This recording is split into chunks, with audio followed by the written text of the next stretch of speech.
Hi, Eli. Hey, Bob. How you doing? I'm good. Well, good. Let me introduce us. I'm Robert Wright. This is The Wright Show, available on both streaming video and via audio podcast. You are Eli Lake, columnist for Bloomberg Opinion, formerly known as Bloomberg View. Correct. And go ahead. Tell us all about you.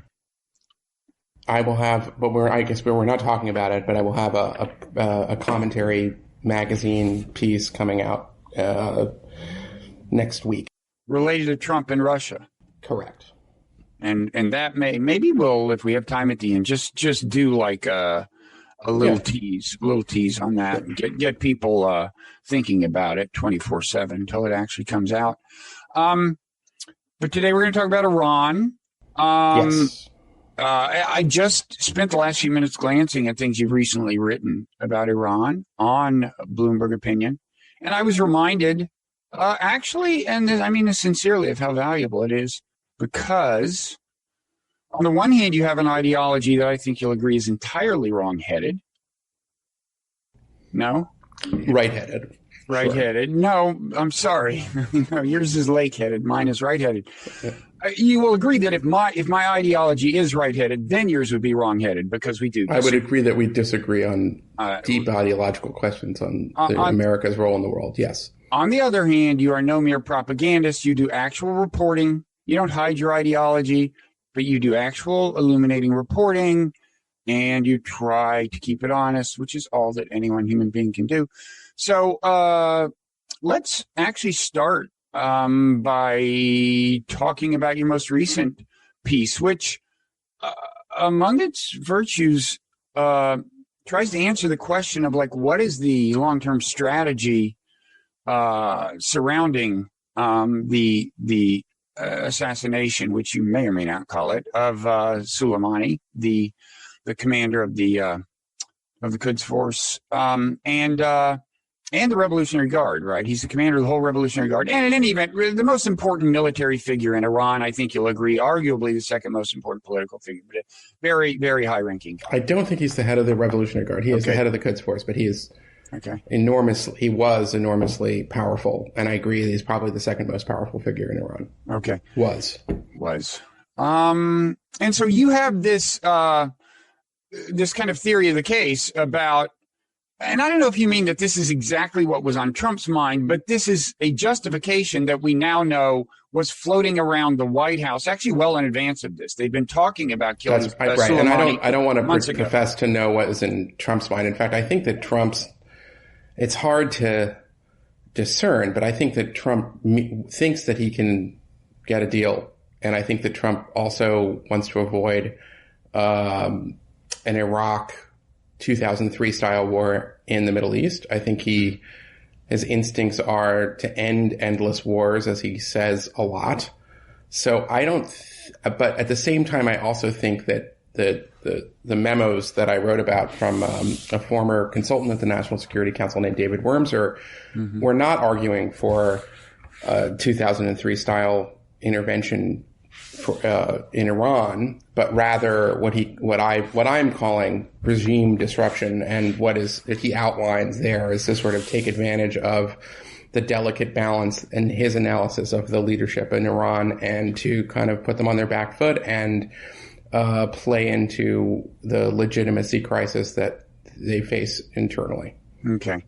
Now, veteran neocon watchers may recognize the name David Wormser. I'm not actually one of these kind of like historians of neoconservatism, but I know that people who are and are hostile to it, often mention this memo, A Clean Break, that he was a contributor to in the 90s. And he's mentioned as having exerted some kind of nefarious influence, I think, during the Bush administration, presumably the run-up to the Iraq War. But so he's been around a long time. You quote from, and I guess is a Bolton, a long time, as you suggested, a long-time Bolton associate. So he got this memo circulated, I guess, in the White House months ago. And here's one quote from it. Iran has always been careful to execute its ambitions and aggressive aims incrementally to avoid Western reactions which depart from the expected. Now, well, let's go on. So, in contrast, were unexpected rule-changing actions taken against Iran, it would confuse the regime. It would need to scramble. He considers this a good thing. He thinks this would, quote, rattle the delicate internal balance of forces and the control over them upon which the regime depends for stability and survival. So presumably he's looking forward to this leading to regime change.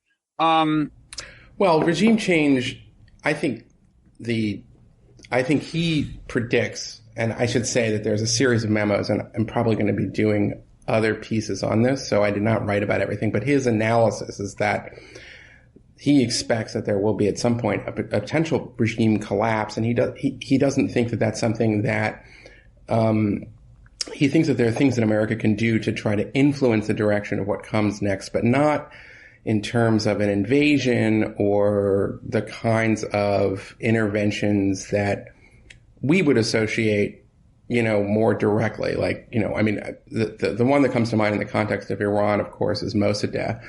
And he doesn't argue for a kind of CIA operation. The prime minister who was overthrown with our help in 1953. Right. Correct. Mm-hmm. Kermit Roosevelt and the MI6. Mm-hmm. So, I think, look, I'm sure if you're into regime change, probably, especially in this case, your ideal form is that it's internal and you just kind of help foment it maybe, but you don't have to send troops in.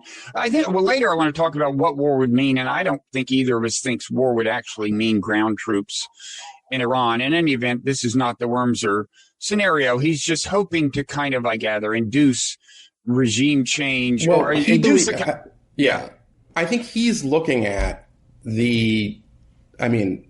I would say the current wave of unrest starts at the end of 2017.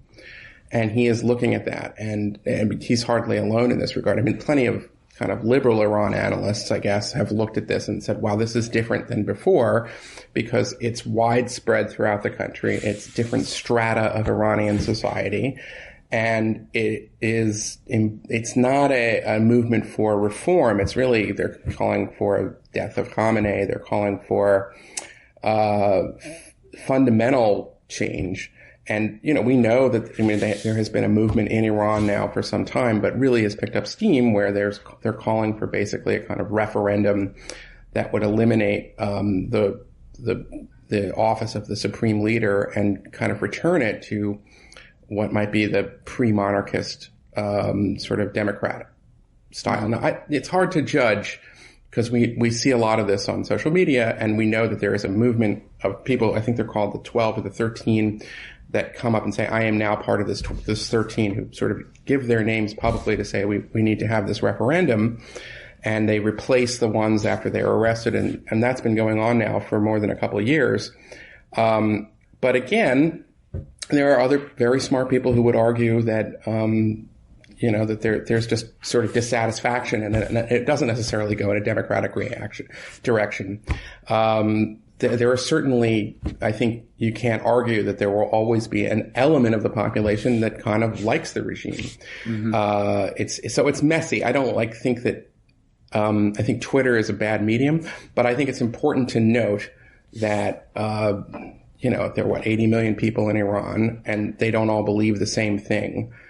But there is a significant movement that is broader than just students at Tehran University or former reformers, or just Iranian elites who have been driven out of the country. It's bigger than that now. And in that respect, I think that that's something that a lot of people have looked at, including Wormser.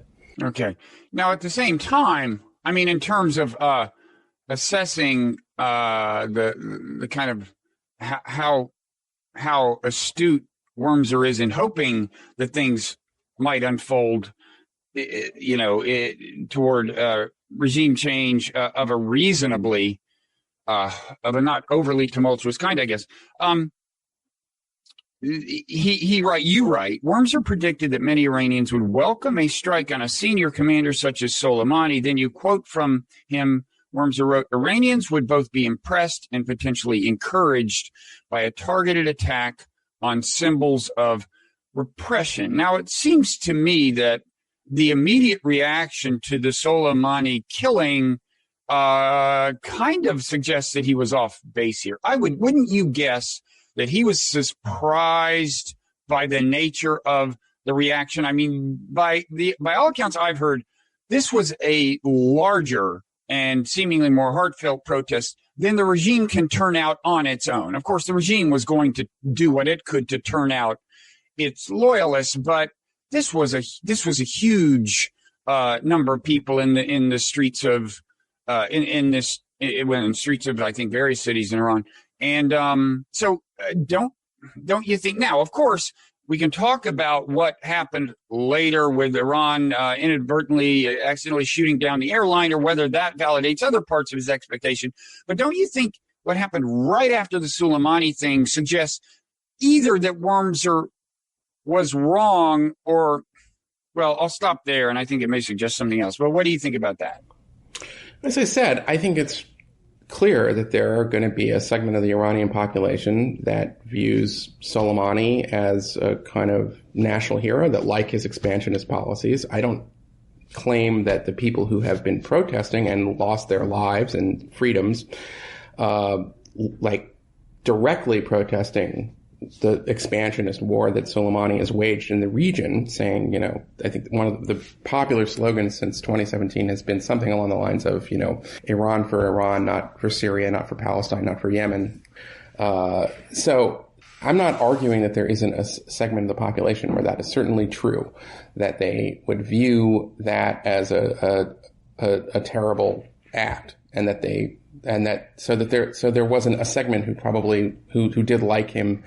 I also think that there have also been reports that they were busing in people from, you know, the countryside to show up, that there was a sense, and I think I've been to Iran once, but you hear from people who live in Iran that this was, I mean, it takes enormous courage, if you think about what happened more recently, like a couple of days ago, and I think it's still happening, to then take to the streets against the regime in a moment like that, because when we saw what happened in November and December, when there are estimates of 1,500 people who were just shot down by kind of these anti-riot police types. So I think that it's hard, if you see that there was popular support for those kinds of protests, and that every Iranian knows that at the top of that repressive system is Soleimani. So I think that there's also a number of Iranians who sort of despise Soleimani, who saw him not only as reckless, but as the symbol of their repression. And that there were also Iranians who see him and they feel a sense of sort of patriotism, and they suffered as a great loss. I think it's possible to say that there are both kinds of people in the country. And I just would say that you're right, that it was a lot of people that were on camera who were mourning Soleimani. Some of that, as I acknowledge, is genuine emotion, and that was real. Some of it was also clearly, a show for the cameras. And we know that because there was a lot that the regime did in terms of trying to bring in people to these demonstrations to show that they were, that they had rallied around the flag, which is why I think it's so significant that only a few days later that we see the protest yet again. Yeah. At the same time, there are, in the history of regimes, of authoritarian regimes struggling for survival, there are certainly cases where they kind of try to turn out a crowd and do an embarrassingly bad job or do a mediocre job. This was different, and I think that says something. But let me ask about your use of expansionists. You said, well, maybe there are some people, yes, there are some people in Iran who support Soleimani's, the expansionist policy he represents. Don't you think, you'll agree probably that there are a lot of serious analysts who would say, well, they don't view it as expansionist. At least some of them see Soleimani as somebody who is keeping Iran safe from what they see as threatening forces in the region. I don't want to replay too much of history. I will say, great opportunity to plug my newsletter, Nonzero newsletter. I read your thing on Okay, that well, good. Yeah. Okay, so at nonzero.org, people can sign up for free. And I went through the whole history of Iran's interactions with various nations, certainly including Iraq, which invaded it in 1980, led to a horrible war. The U.S. supported Iraq. The only nation that supported Iran was Syria. Well, and secretly, America and Israel also supported Iran through something known as the I think as time went on, they started kind of scandal. Well, arms for hostages, I think, was an opportunistic way to get money to. I forget the details, but to support some other nefarious Reagan initiative. It was they used the profits of the sale of the TOW missiles to help fund the Contras, but that was not the reason. That was the original reason for the mission, was to release hostages, and it was also fairly cynical. But the view was that Saddam wasn't so terrific either, and made the two sides fight longer. I mean, that was originally. As time went on, I would say both the U.S. got more opportunistic in playing both sides. At the same time, I would say it's a legitimate and valid Iranian perception that on balance, and when it mattered, the U.S. was helping Iraq. That's not a crazy perception on their part. And what I'm talking about is the perception of Iraq here. What it looked like to Iraq when America, which had not only supported the aforementioned overthrow of a democratically elected leader in 1953, but had supported Iraq in 1980, what it looked like to Iran when America occupied Iraq. That was terrifying. That is the context in which Suleimani supported Iraqi insurgents who did kill Americans and so on. But anyway, in that issue of my newsletter, which is, you can see at nonzero.org, and I laid out the whole timeline in an attempt to get people to look at things from Iran's point of view, which I think is a valuable exercise with any country. Just understand what's going on in their head, whether or not you want to wind up sympathizing. So where was I before? Well, you were saying that there's an argument that Iran's campaign in the Middle East is actually defensive. Don't you credit to some extent the argument that the people supporting Suleimani in those demonstrations are not, bloodthirsty, aspiring imperialists? They are people who felt that in a very threatening environment, remember, Saudi Arabia, UAE, Israel, all of them viewed, not without some evidence as, countries that have hostile intentions toward Iran, to say the least. Don't you think it's possible that they viewed Soleimani as somebody who was creating a buffer in various places, and yes, a network of proxies that could defend Iran's interests, that could deter attack against Iranian territory, and so on? Don't you think that's actually a not uncommon perception in Iran? I'm sure you can find Iranians who believe that. I mean, that is the regime's position. I mean, that there are people in the regime who think, the leadership of that country, that's clearly what their policy is. I don't think that Soleimani was acting in a rogue fashion. I think he was following what the supreme leader thought. I thought in some ways he viewed it as an opportunistic approach, and he emulated it. I mean, listen, obviously we disagree on his killing. I think he was a horrendous and terrible person, and it's good that he's dead. But on the other hand, I can also separate that and say that for him to build up this network of proxy forces from Yemen to Lebanon to Syria and Iraq in a matter of a little over a decade is a fairly impressive feat that I think when I've talked to American generals who have an admiration for him, and Petraeus has said this publicly. But on your point about this was defensive, I would just say that in 2003, the U.S.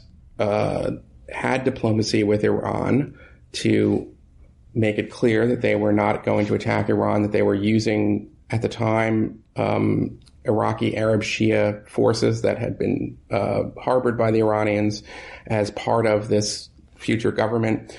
The elections that happened because of the U.S. intervention managed to empower successively Shia majorities and parties that were close to Iran, and that this was under George W. Bush and later Barack Obama, this was, U.S. policy. And that is, I think, an important distinction in this particular case, which is that the U.S. was willing to let Iraqis participate and kind of form their own democracy. And they, wanted to work with parties that, even though historically you could say these parties were hostile to American aims in the region in a broader sense, and also close to Iran, which had, obviously been in many ways an enemy of the United States.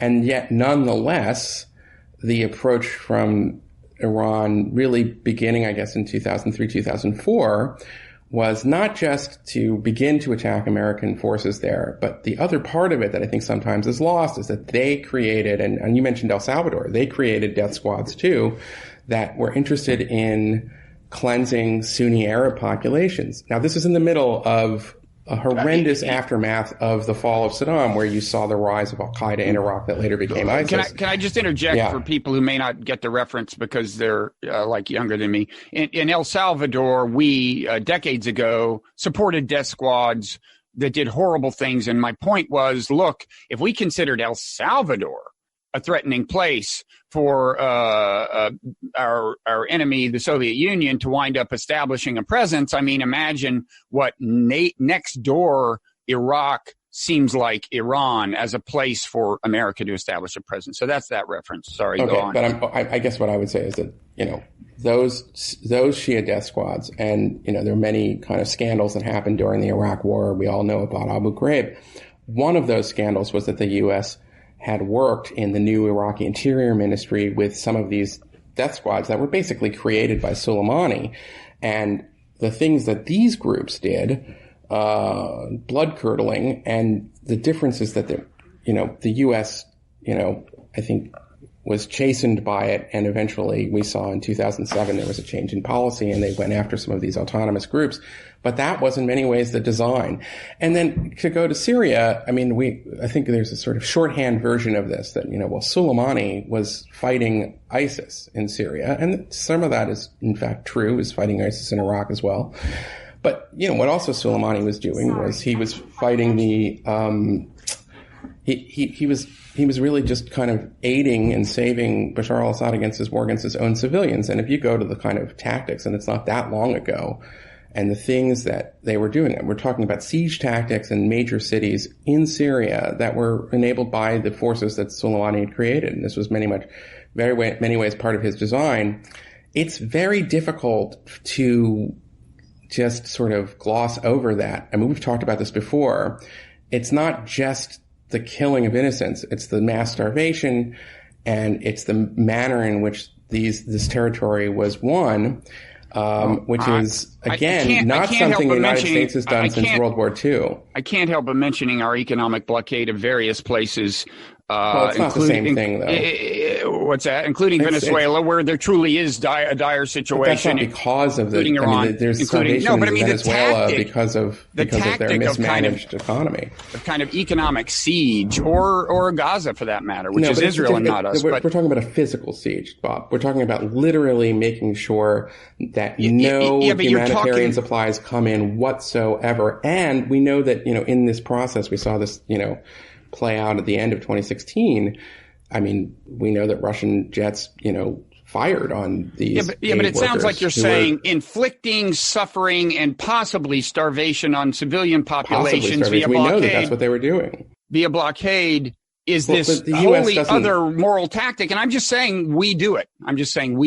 Well, we don't ever People have died in Iran because of our sanctions for lack of medical care. That's been pretty well documented. Well, there are medical exemptions to the sanctions, and they go back some time. And it's been shown that they don't do everything you'd hope they do. But anyway, there isn't starvation right now in Iran. Not starvation. And third of all, the issue of again, there are medical exemptions. Could it be easier? Should there be rules to make it easier for some banks to underwrite certain medicine shipments? I am all for that, but it's not a deliberate part of the U.S. policy with that regard. And it's two very different things.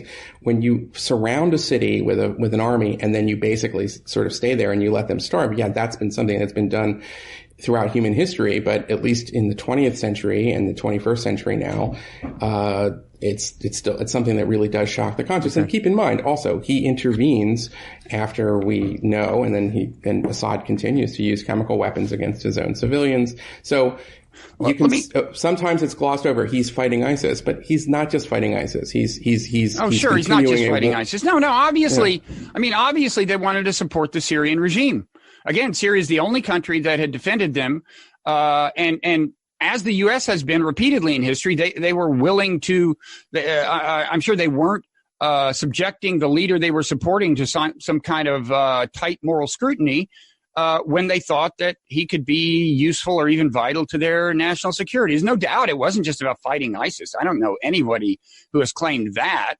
But they were supporting Syria. And let me just say, do the standard disclaimer. Assad, brutal authoritarian, did cruel, horrible things. I don't personally think he's in a different moral category from a couple of authoritarians we support in the region. I think Sisi has shown that he would kill just as many civilians as Assad killed if pressed. I don't think there's any doubt about that, and so on. But I will say that the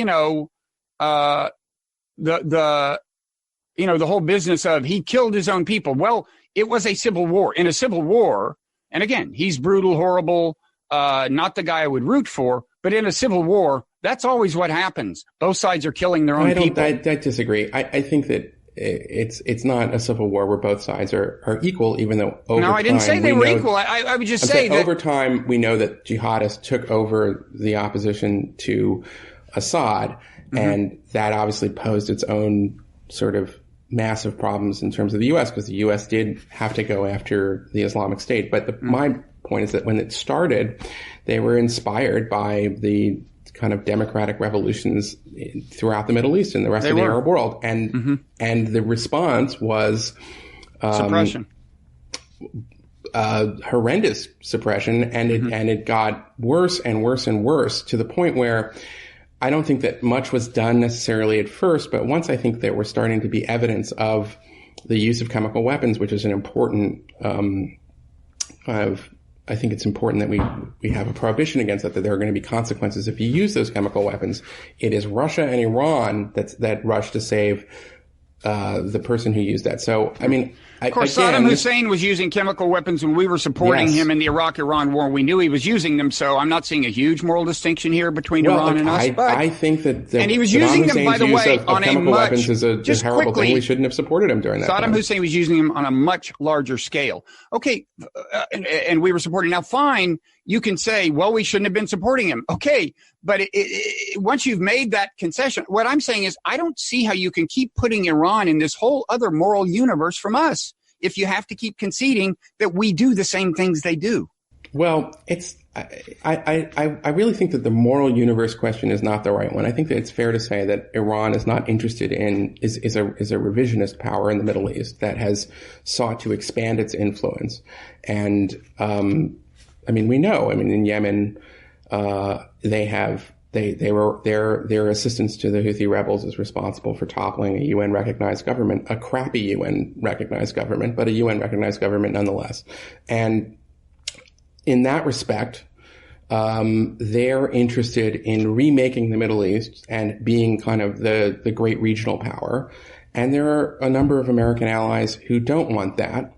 And that's why that's the sort of hard nuts and bolts of it. I mean, if you want to argue about, I think that there may be some people who would come on the show or who would make the point that everything America ever did is wonderful and terrific. And I just have read too much history to make that argument. So I don't concede everything you've said in this respect, but I certainly concede a lot of it. The United States used Agent Orange in Vietnam. We can go through the list of a lot of terrible things the United States has done prosecuting this war. I do not think that that means that the United States is the sort of equivalent of Iran. I think America is a superpower and a global power in a way that Iran isn't. And America has an interest, or I hope it has an interest at some point, in kind of restoring a rules-based system. And Iran has an interest in, I think, disrupting that rules-based system. And so in that respect, and not to mention the fact that Iran has, never, I think, moderated its hostility to the United States. And I should add, it wants to destroy the state of Israel. Its leaders say that all the time. So you can understand why Israel would have a problem with the transport of heavy weapons. They say they want to destroy the regime. I don't think they say they want to wipe out the people. I personally, I mean, if you... I think they want to destroy the people. I think they said that? Who is I think they want to destroy the question. idea that there's a Jewish state, period. Like, I think that... Well, they want it not to be a Zionist country. Right, so they don't want Israel to be a Jewish state. And various people I know want Saudi Arabia not to be an Islamist country, you know, and in that sense be an ethnically based state. That's not the same as saying they want to kill all Saudi Arabians. But in any event, we can quibble about it. I think that the fact combined with that and the fact that they've supported terror against Jewish civilians over the years, you could understand why the Israelis. And by the way, this is not just a Netanyahu position in Israel. It's a consensus view in Israel. It's absolutely widespread in Israel, and it's not. I don't think it's a crazy view from Israel's point of view. At least, I don't think it's crazier than the sense of threat that I personally think Iran feels, and you seem not to think. I view them both as exaggerating the sense of threat. But I take it that in both cases there's a genuine sense of threat. I would like to diffuse the sense of threat if I could on both sides. The last thing I'd say about the death to Israel, death to America thing is, in trying to assess whether, you know, what does that actually mean in concrete terms about what Iran actually wants to do, you got to remember these are very valuable talking points from their point of view. Remember, Iran is struggling for the allegiance. It's a Shia country struggling for the allegiance of Muslims in a mostly Sunni area. And one way it no doubt thinks it can get some allegiance is to say death to Israel. So it's definitely a valuable talking point from their point of view. What it means, I don't know. But I mean, think about this, though. If that is the aim, to win a soft power sort of war, and I think you're right that is sort of a strategy on their part. They call themselves the axis of resistance and so forth. At this moment, not only in the Sunni Arab world, Suleimani, Iran is despised because it's the inescapable horrors of Syria, which are laid at the Iranian interventions, and they're responsible for that. But I think that an element of the protests within Iran stem from a sense of shame that Iran is responsible for the killing of so many innocents. That has been my reporting and talking to people who've been involved in those protests. And I think that in some ways there is a parallel, although I'm very wary of making too many parallels between Iran and the United States. They're very different cultures, different experience, but there is a kind of parallel. If you think about it, the anti-war movement that rises during Vietnam is an anti-war movement that is really driven by a sense of shame. And I think that there are a lot of Iranians who have a sense of shame at the kind of war that Soleimani has waged. So yes, I do think that there's probably a segment of the Iranian population that thinks it's all terrific. But I also think that there are a number of Iranians who are, you know, to borrow a phrase of the left, they're saying not in our name. Mm-hmm. Yeah. Let's move on to that, to talking about kind of the lay of the land in opinion within Iran and what that might suggest about regime change. I just want to ask one final question. I promise not to reply to the answer. I'll give you the last word. This is going to be hard, I can tell, but I'm going to try to exercise restraint. What exactly is the kind of moral difference? I mean, if you put yourself, imagine you're just an anthropologist from Mars, you come down and you have no allegiances, you don't have a dog in any of these fights, this country's fighting, this country, blah, blah, blah. What exactly is the difference between what we did in Afghanistan starting very late 70s, early 80s, in arming and organizing proxy forces that fought against a Soviet army occupying Afghanistan? And by the way, it was occupying it via something that was much less of a kind of violent invasion than our occupation of Iraq. But in any event, we supported these jihadists who did some terrible things, and but what exactly is the difference? And by the way, Afghanistan's a hell of a lot farther from us than Iraq is from Iran. But what exactly is the difference between us arming those proxies and supporting them and whatever support? Oh, was that an animal that flashed across your screen? Yeah, that was Nazman, a Tyranny at Paw. Okay. I only caught the tail end, so to speak. Yes. Because I was looking away in mid soliloquy, and I was going to end the soliloquy by saying, well, you take the point. I mean, the one asterisk I'll add is I just want to insert. Well, I do. I mean, I can answer your question about the difference but between quickly, Afghanistan. I think in all such cases, I would emphasize that I think sometimes it's harder than we imagine to be sure what it is that proxies are doing at the behest or command of the presumed puppet master, and what things they're doing on their own. Because always in these cases, whether it's Shia in Iraq or jihadists in Afghanistan, the reason they're cooperating, the reason they're being proxies, is because they have their own agenda and they have their own motivations. I think it's harder than we might imagine to always assume that there's this command and control structure such that we can attribute everything they do to the power that is supporting them. Anyway, you take the question. I'm really going to try to shut up. Well, there's a lot there, but I would just go back and say that, not only was there a UN Security Council resolution that allowed for the U.S. to be in Iraq after the fall of Saddam Hussein, but eventually the Iraqi elected parliament had a status of forces agreement with the United States, and Obama, after that status of forces agreement expired, withdrew troops, and then the Iraqi government invited the United States back after the rise of ISIS. That's totally different than what the Soviet occupation, after, it sent its Spetsnaz people in to assassinate this president they didn't like, put in a new group, and proceeded to use typical kind of awful Soviet tactics to, make war on their populations. And various groups. They looked originally to the Pakistanis for help. The Pakistanis looked to the CIA. And you ended up supporting mujahideen, which were jihadists and sort of the arguably grandfathers and fathers of the Taliban. So I know the left likes to sort of say, so we created the Taliban, the people who gave us 9/11. And there were other commanders, by the way, who ended up breaking off from that. That we also supported in the sort of anti-Soviet thing. And furthermore, there were efforts to try to reach out to the Iranians in the first years of the Iraq War, to say, hey, this is what our plan is. We want to support, democratic elections in Iraq, and these are the Shia parties. They were winning. The Iranians sort of were part of the weird process that happens after their elections, where there's several months and they figure out who the prime minister is going to be and everything like that.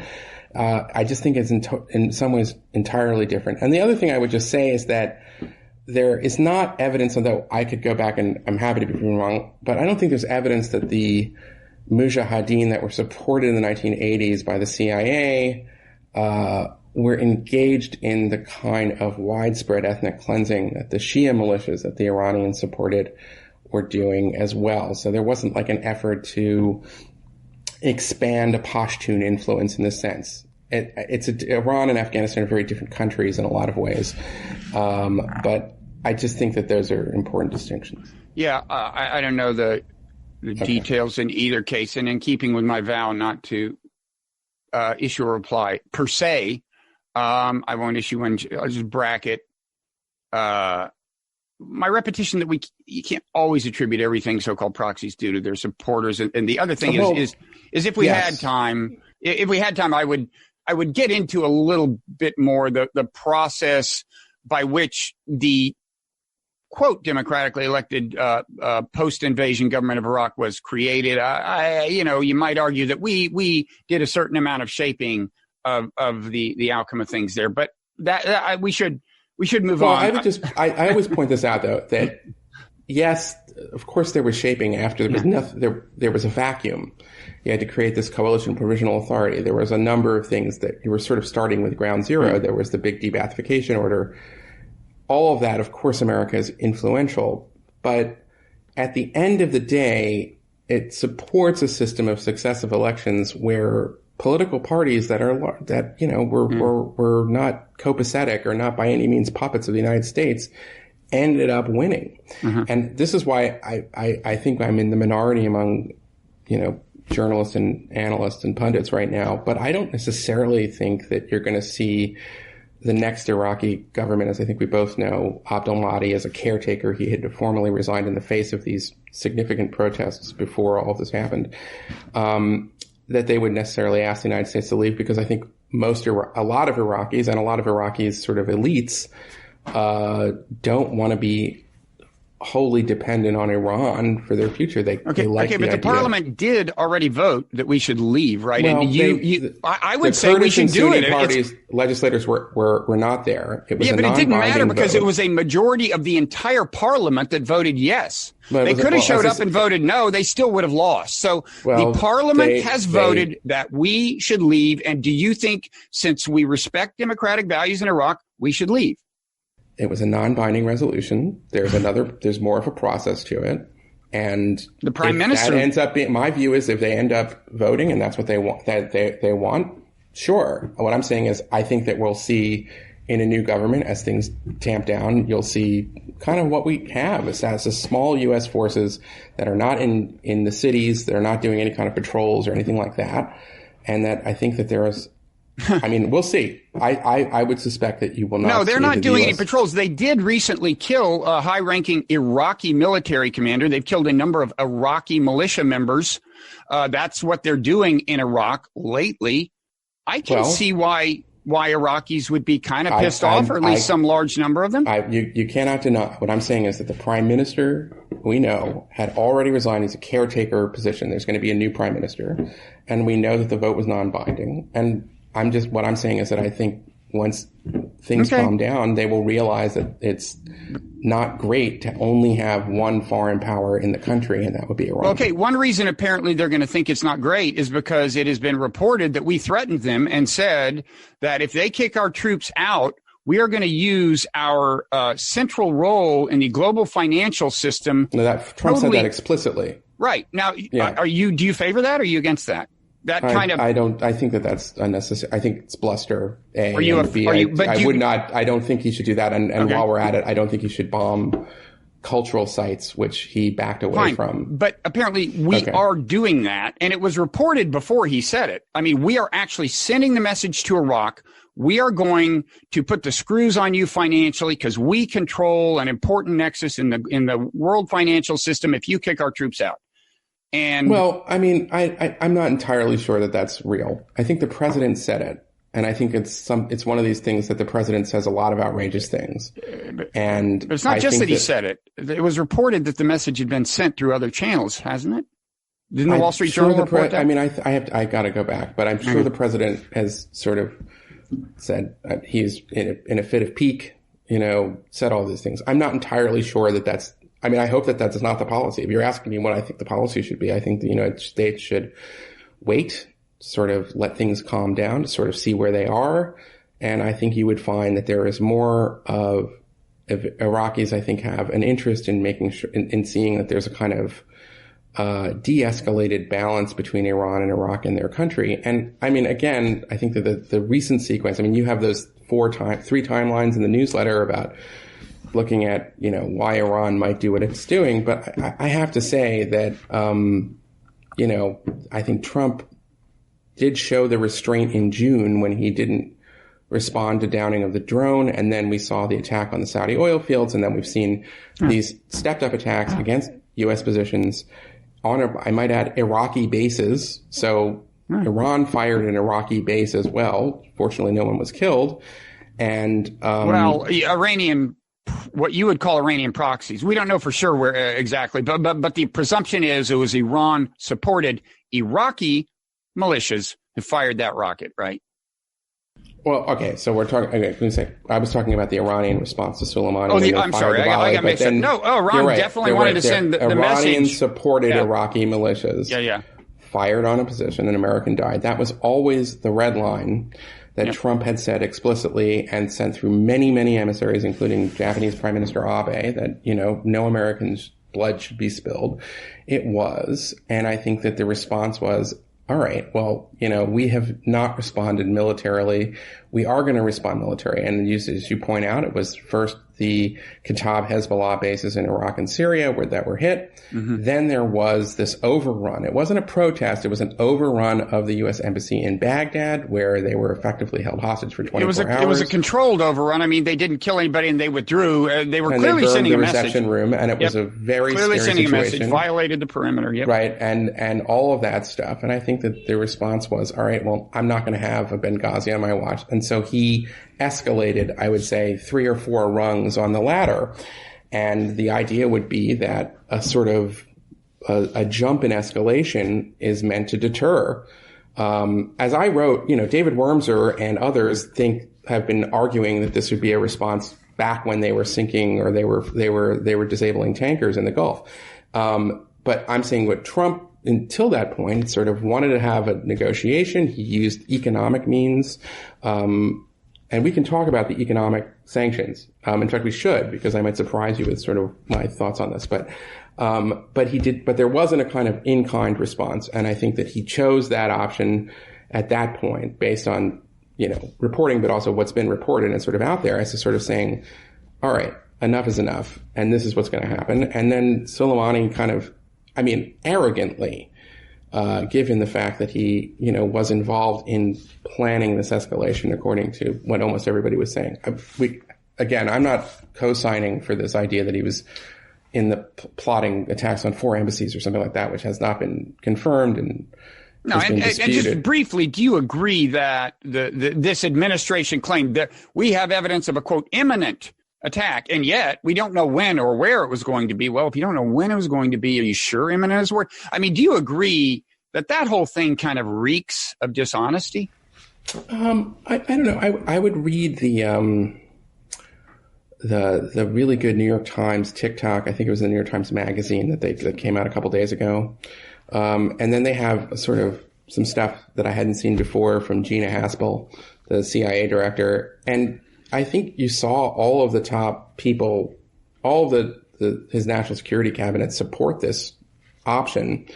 And I thought it was particularly significant that Haspel did. And then she said that she thought that there were kind of plans to continue to escalate inside of Iraq. And I'm sure there were plans. You don't necessarily know what everything is, but I think at that point, we can argue and we can quibble about whether it was imminent or not. But it was sort of like at this point, there was an idea that Suleimani was there to, plan this out or whatever the next step would be, to sort of argue, to give his orders to Mohandas and other militia leaders to go after more Americans. And that's why I think they did it. And they said, we're going to escalate 3 or 4 rungs now. And then so far, the message after the missile attack from Iran last week was, and this has been reported through the Swiss, was that's the escalation for now. Now, of course, there probably are plans to do something on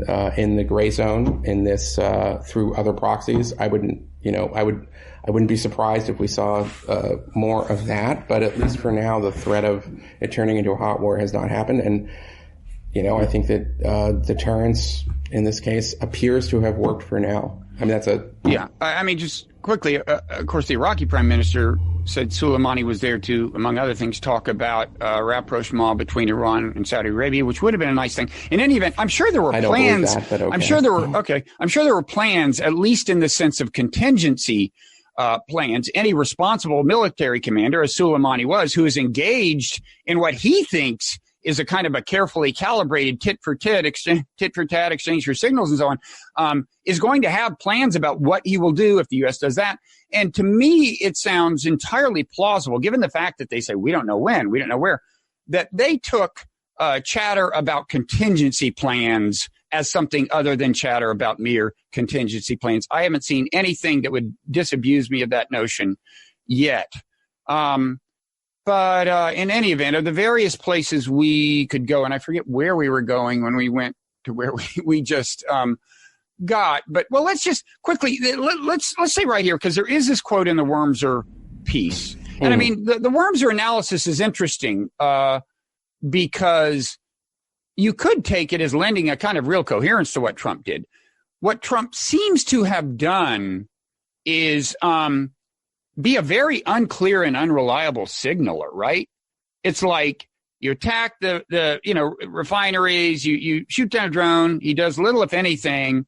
Suddenly, in response to protests, admittedly aggressive protests.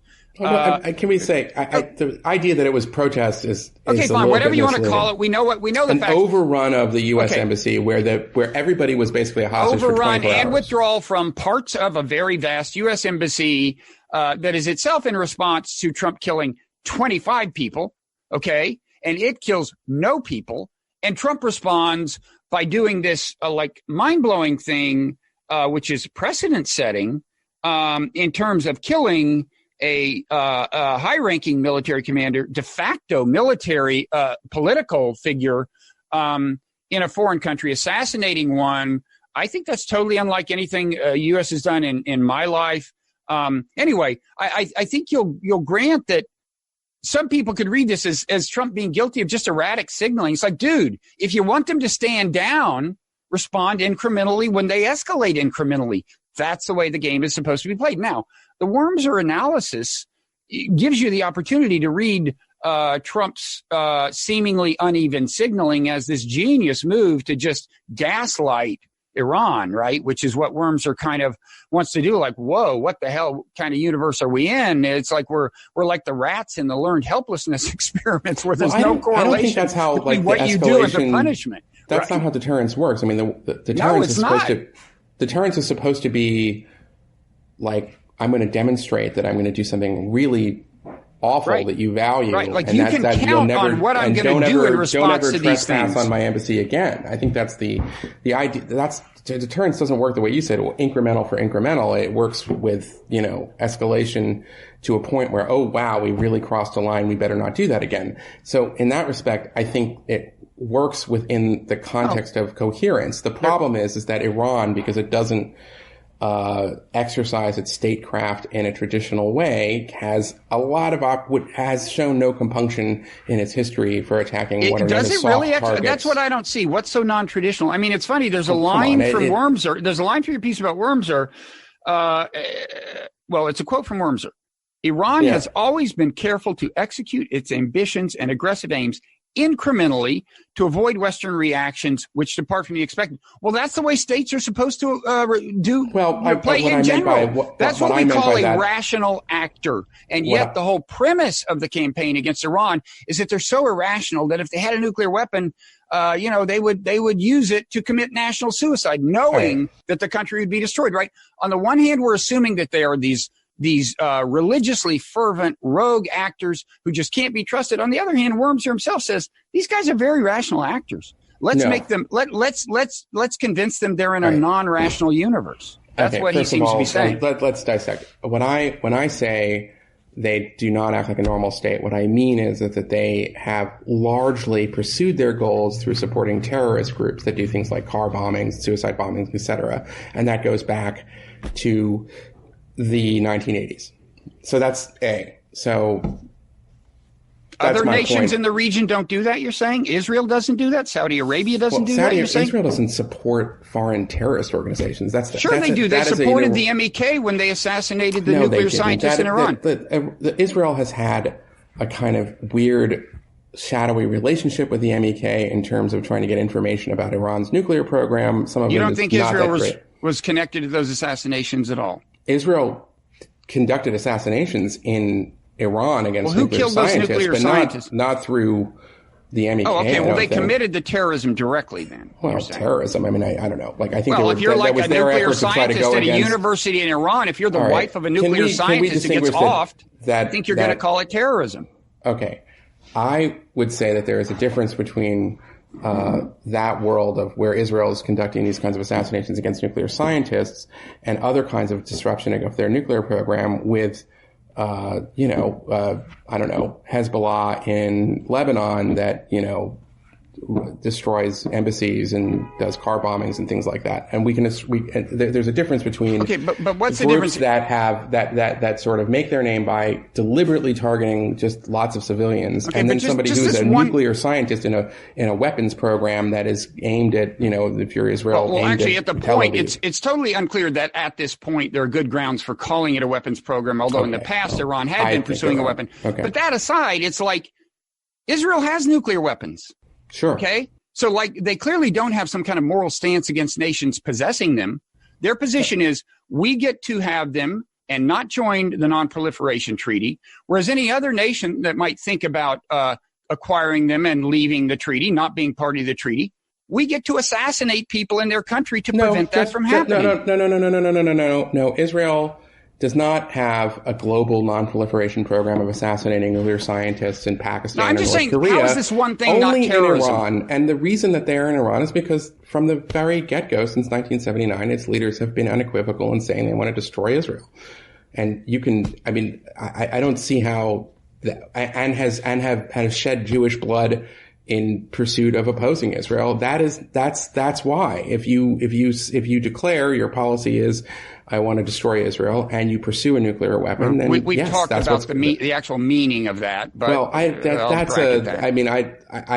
just think I do not understand that quibble. I think it's pretty clear what they mean. Well, there's a pretty big difference between wiping out the people who live in Israel and saying you want regime change. I mean, we favor regime change in lots of places, it's and we don't regime change. No, it means they don't want a Zionist regime. I'm not embracing that, by the way. I'm not embracing their position. I'm just saying it's far from clear to me that they're doing a little bit of a backpedaling for them and saying, well, you have to look at it this way, and they don't actually mean this. And what I'm saying is that when you have when a country that sponsors the attack on the Jewish Amias Cultural Center in Buenos Aires and supports organizations that have gone out of their way to try to just kill Jewish civilians in the name of fighting Israel, then I think you just say, all right, these are people that are at least motivated to a certain extent by a lust for Jewish blood. Period. Okay, now, it doesn't mean that I would agree with you. Literally a lust for Jewish blood. That's it. That does not mean that they would. I mean, if they had that, don't you think mutual assured destruction and launch a nuclear attack against a nuclear armed country? I'm not arguing that, but even if they didn't do that and they just threatened to do so, that itself would be a kind of disaster for Israel because, that they would say, we might be crazy enough to do it. And I'd think about all the kind of add-on effects. And then it would also obviously kind of give them a bit of a free hand to further do more kind of conventional aggression, that we're seeing as, giving advanced weapons to Hezbollah in Syria and Lebanon that can hit Israeli cities is something that I think is a serious security threat for Israel, as well as, our other allies in the region. So. Okay. Let me just say two quick things.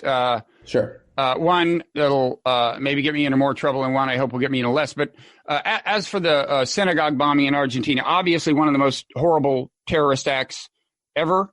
I think that what we actually know for sure about Iranian complicity is that we have confidence that Hezbollah, which is in some cases an Iranian proxy, did it.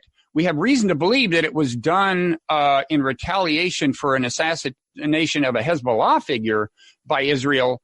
I don't think we have certain evidence, certainly not that it was ordered by Iran. I don't think we even have completely solid evidence that Iran okayed it, although one might surmise that Hezbollah would check in with him. But I think that's the state of our actual knowledge. Well, correct me if I'm that's not wrong. true. First of all, there have been Argentine prosecutors that have named senior Iranian figures. They have named them, yes. The Argentine investigator that was kind of doing this work was actually killed a few years ago.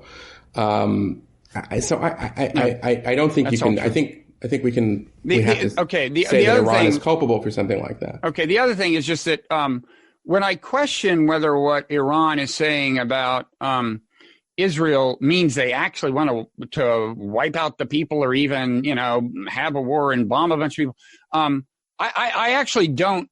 I'm not a scholar of this. It could be that people can show me things that would convince me. I'm just asking the question: do we know, based on what they've said, that what they explicitly advocate is more than an opposition to Zionism. And I'm not even embracing that. I'm just saying there's a huge distinction between somebody saying they want a non-Zionist regime in Israel and somebody saying they want to kill everybody in Israel. The two are very often conflated in our rhetoric, not mine, but in many people's. And I just encourage people who have evidence that's relevant to this to bring it to my attention if they think my current state of agnosticism is confused. That Iran has a long history of funding, training, directing groups and militias that killed Jewish civilians.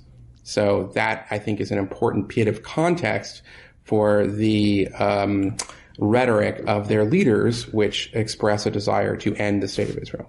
So okay, so there's a couple of things I'd like to touch on. One I think we could do quickly is just don't you whatever your exact take on the demonstrations, the two phases of demonstration, large, ardent, pro-Suleimani demonstration, followed by not so large demonstrations against the government. On the other hand, people might be afraid to march in those demonstrations, and they weren't afraid to march in the pro-Suleimani demonstrations, so we don't know. But don't they together suggest, and certainly I'm sure there could be some people who were in both. There could be, and I'm sure there were significant numbers, but it's probably safe to say there are a large number of people who would choose to participate in one, not the other.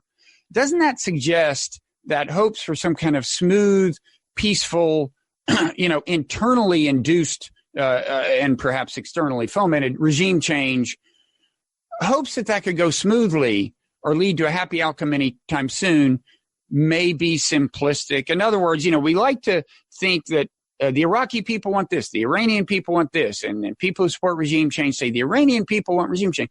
It's almost always much more complicated than that. You have lots of sentiment on both sides. You have powerful actors on both sides.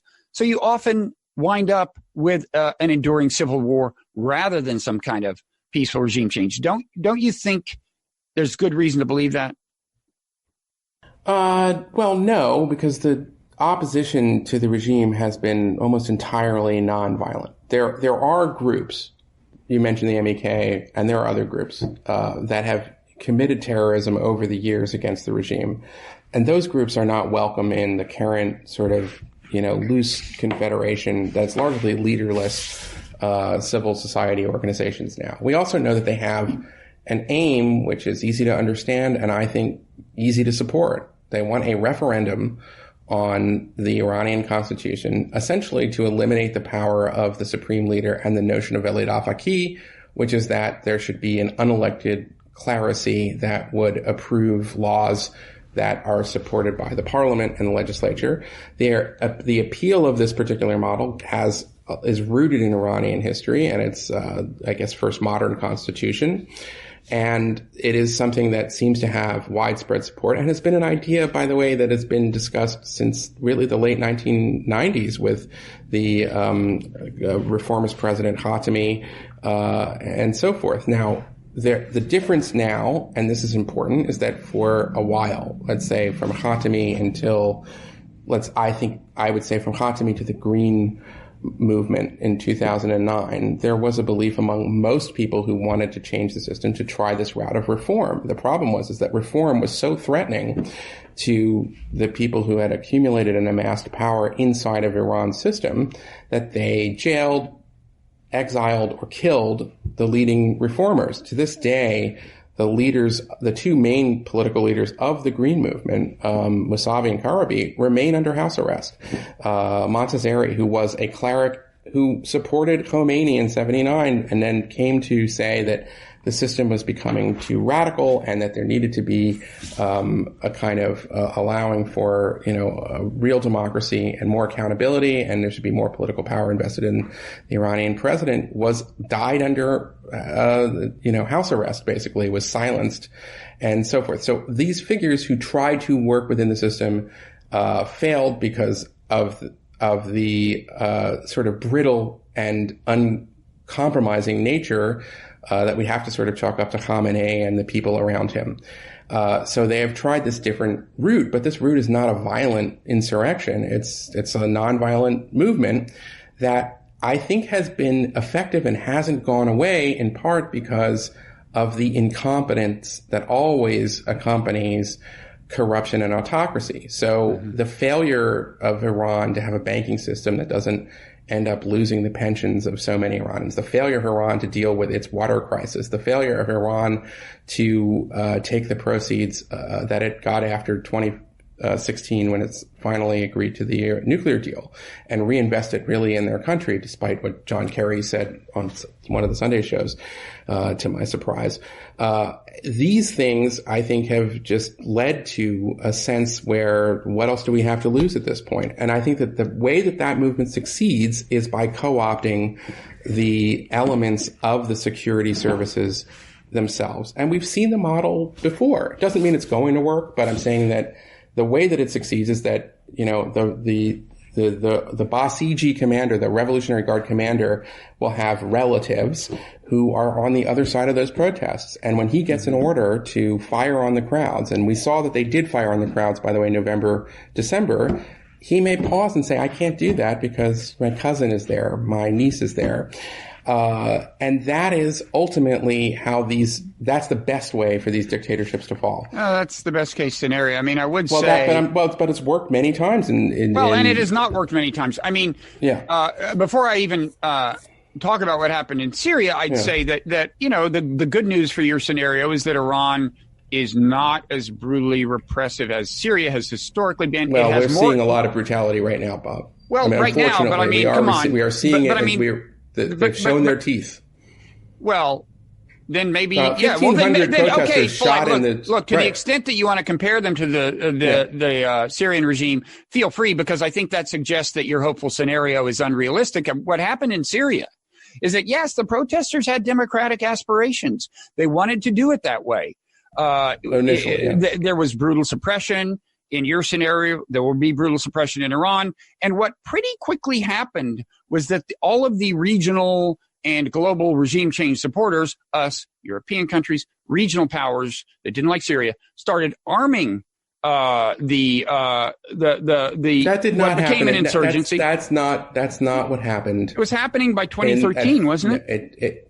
But Syria starts in 2011. Well, anyway, I think you'll agree that it could not have been as full-blown a civil war with as many deaths and refugees had we and our allies not sent in a whole lot of weapons and created a lot of proxies, including jihadist proxies that we wound up not always being able to control, blah, blah, blah. And that the ending was an unhappy one from even your perspective. That's all I'm saying. If you want to say that, look, the Iranian regime is just as brutal as the Syrian regime, okay, I don't agree. Well, but then it is nuts to start fomenting regime change, if that's true. Well, but what I'm talking about is something that, first of all, it's not fomenting. This is something that is driven by Iranians. Sure, there was indigenous support but I'm for saying Syria. That Iranians right now are not asking for the United States to invade.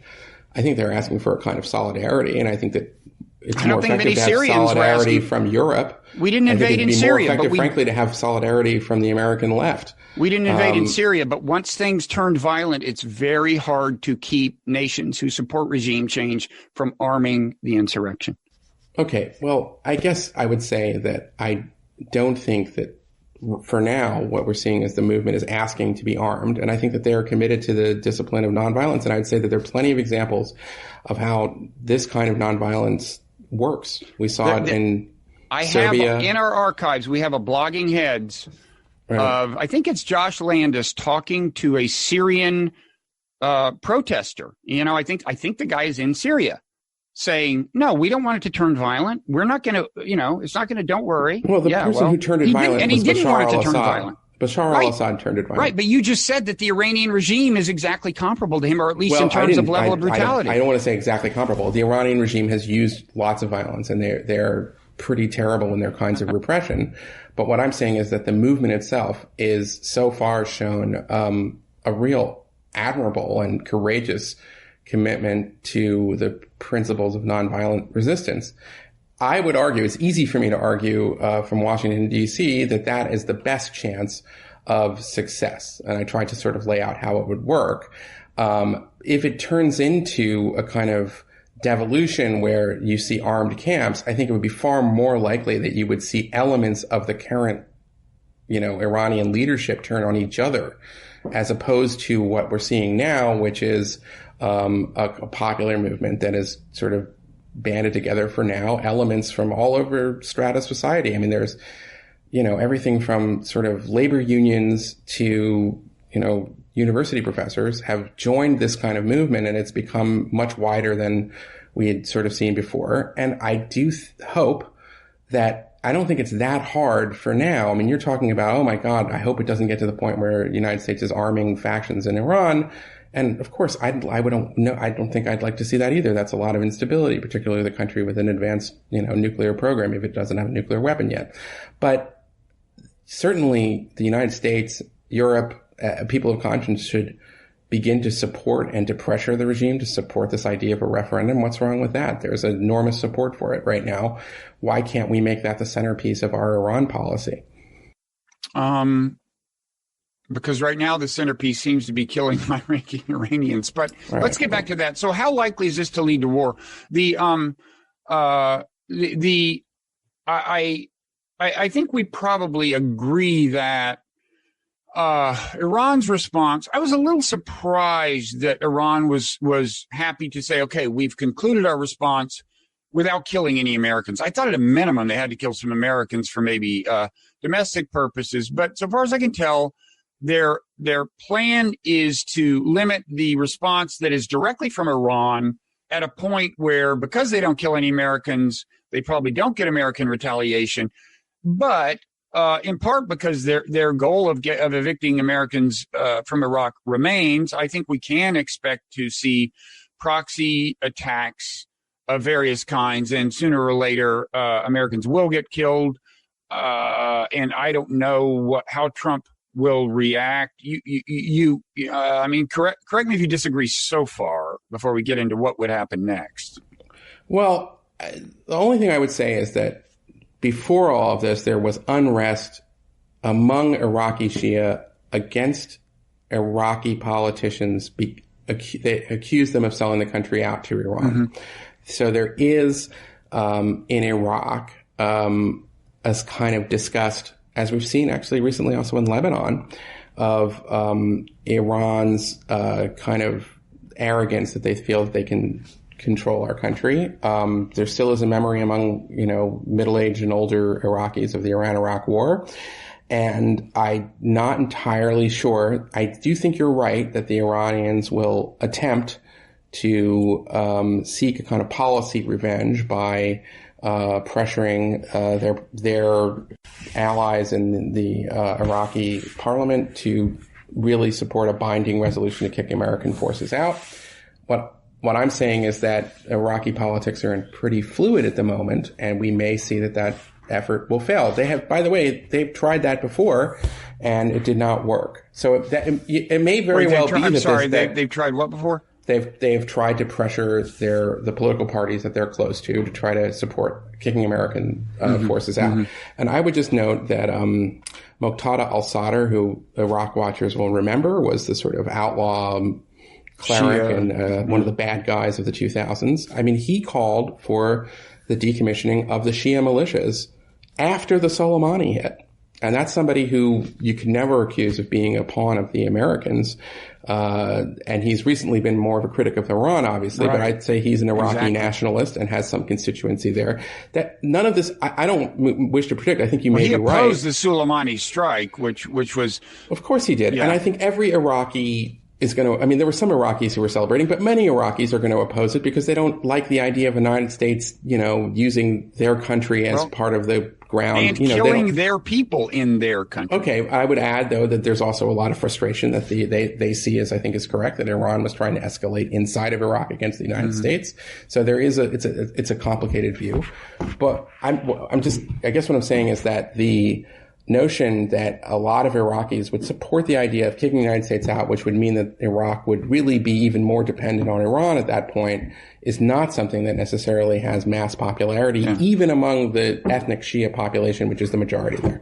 Yeah, I don't know Iraqi politics well enough to say. I was just making the point that Iran's continued desire to evict Americans from Iraq is among the reasons that wouldn't be surprising if Iran continues to, via proxy, strike Americans in various places.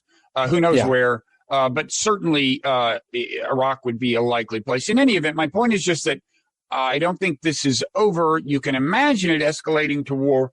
My own view is that, and I'm curious as to what you think that would look like. My own view is that there will not be American ground troops in Iran. There could be very extensive bombing.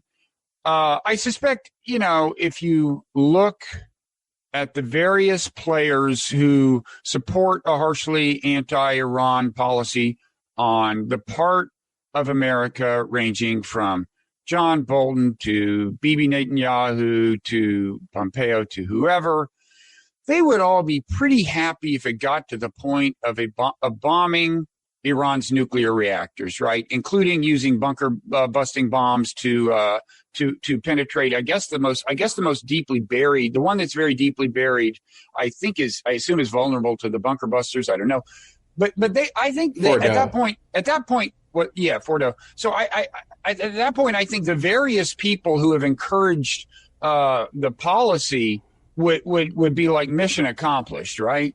Pretty much. If Iran stood down after that, leaving that aside, it's not like they'd have any particular strategic. Well, I think listen, as I see it, the strategic prize is, and I've said this kind of for years, is the success of whatever of Iran's civil society movement and what we're seeing now. That is the real solution. And at that point, I think you could probably get enough assurances on the nuclear program that you would need to bomb Iran in that case. If there was further escalations, I think that Trump, sort of says, what did he say in his speech last week? Iran will never get a nuclear weapon as long as I'm president. And I think that is, translation. I just killed Soleimani. I would be willing to bomb you and believe it or something like that. So, and I don't, Bolton is no longer in the administration, and I don't know that his relationship with Trump at this point it's hard to say what it is. I mean, he's saying he might respond to a subpoena in this impeachment trial. So I think that's where Trump is coming from at this point. And I think that, by the way, that was, Obama said for his presidency, he would bomb them if need be. Every president has sort of left open the possibility because it's important. He said all options are on the table. I think. All options are on the table, but the reason that you say that is because you want the Iranians to think that you might actually do it if they cross a line. But I think Trump would prefer a nuclear deal, and my concern is that he would end up it would be a lifeline to the regime. Eli, he had a nuclear deal. He abandoned it. He reneged. He started this whole mess. And he did it under the pressure of the kinds of people I've already mentioned. It was a terrible nuclear deal that didn't actually prevent Iran from. Well, it was certainly going to keep them from getting it for a little bit. It was certainly going to keep them from getting a weapon during his presidency, even a 2-term presidency, and well beyond. And moreover, but it also, it gets back to this issue of if we saw this kind of Suleimani campaign in the region, which obviously the deal didn't touch. And that was something that was spooking our allies. And I think a lot of Americans who look at this stuff. And I think that I think your argument, I think one of the things that's sort of implicit in your argument when you get into this stuff is, why are we even there? What is it to us? Yeah. And I think that's the really fundamental question. Why are we in the Middle East? What vital American interest does Iran actually threaten? Well, in my view, I think the United States is the kind of, or at least, I think we might be in a transition right now, but it's historically, at least in the Cold War period, had been a kind of stabilizing power in the Middle East, and that would protected the kind of status quo. Wait, the United States stabilizing in the Middle East since 2003? You'd call it stabilizing? Yeah. Really? So, I think that the fear that America we invaded Iraq, we did creating ISIS, we did regime change in Libya, we sent arms into Syria, exacerbating a civil war, creating listen, enough refugees. I don't want to relitigate Iraq, but my point is that I don't want to relitigate Iraq. My only point is that America was the predominant power in the Middle East, that a network of allies relied on in many ways for its security, from Saudi Arabia to Israel to Egypt, et cetera, et cetera. But you're not going to argue with that, okay? I'm asking about America's interests. You responded that we've been stabilizing, which, first of all, you'd have to show me that America's. I mean, I'd like a stable Middle East. But it's not obviously clear that America desperately needs one. But I'd like one. Okay, but I think that your question is more profound, given the fact that America doesn't need and maybe doesn't want oil. Like oil, the price of oil has always been the sort of key national interest to keep it stable, and to make sure that there aren't disruptions of oil flows, essentially to East Asia, which is one of the big stuff. And so, I mean, there is a view, I think it's probably the Tucker Carlson view at this point, that, well, we don't really need the oil at this point. So what are we doing there? And what I would say is that, if the United States establishes deterrence with our rivals in such a way, and that our allies believe that we are capable of protecting, their security, then that means that there's less of a chance that you would have a wider conflagration. The problem is that if the United States were to leave and just get out of the Middle East, it's none of our business. We don't make anything right anyway. Then the result would not be stability. The result would be an even more ferocious war. I think you would see Israel and Saudi Arabia against Iran, and it would be throughout the region, potentially could spill over to other parts of the world. And so I'm just saying, careful what you wish for there. But I do think it's a more serious question in 2020 than I would have said in 2000 or 1995. I think that what are we doing in the Middle East? It used to be answered with, well, the oil. And then for a while it was because of terrorism. And now it's like, all right, I mean, it's worth it asking the question at this point. So far, but that's really what you're interested in, right? You just think America should be out of the Middle East. No, I'm not. I'm just throwing it out there to get a clear version of your position. I am in favor of an America very engaged in world affairs. Certainly in the sense of nurturing a lot of things it's not nurturing now in the realm of arms control, various kinds of regional and global governance, supporting robust economic exchange among nations, which I think is a good thing, is passive, all kinds of ways, and certainly aggressive, active diplomacy, all of that. I'm just not in favor of continuing to meddle in the affairs of sovereign nations, subjecting them to strangling economic sanctions, reneging on the diplomatic deals we do, invading them. I'm just not in favor of that stuff, especially when it's manifestly destabilizing. I mean, you said that, well, one legit goal would be to preserve the flow of oil. Well, if you really wanted to do that, you certainly wouldn't have gotten out of the Iran deal and subjected them to sanctions, because that created the only recent threat to the flow of oil. That was destabilizing. Well, okay, but you have to understand that the reason that's motivated to get out of the Iran deal was the deal was a mirage. It was the key important limits on enrichment were going to expire, leaving Iran with essentially a legalized nuclear program. But more important than that, Iran was, sort of after being led into the world economy again, was using its proceeds to wage this expansionist war throughout the region, which I don't think was good for anyone. So that is my view. My view is that the Iranians were taking advantage of this interregnum to kind of double down on their proxy and conventional war, hybrid war in the region. And that is the reason why that we're in the state of this conflict. Your view is that was fine. It was understandable, right? I mean, your view is, well, you can see why they would be defensive, so we should just let them. But I wouldn't say it's fine, but I would say it is motivated by a perception of defense. I mean, you call it expansionist for them to have troops and or proxies in Syria with the permission of the Syrian regime, which, however brutal, is the governing regime, whereas for Israel to launch regular attacks into Syria and kill Iranians and Iranian proxies, which it does all the time, without the permission of the Syrian government, to you, that's not expansionist. Now, I accept that Israel actually views that as defensive. I'm just saying that from an objective perspective, it's far from clear that it's the Iranian thing that's expansionist and the Israeli thing that's not. I'm willing to accept that in both cases, a significant part of the motivation is actually defensive, if in a diluted way, or in a slightly exaggerated and unnecessary way in both cases.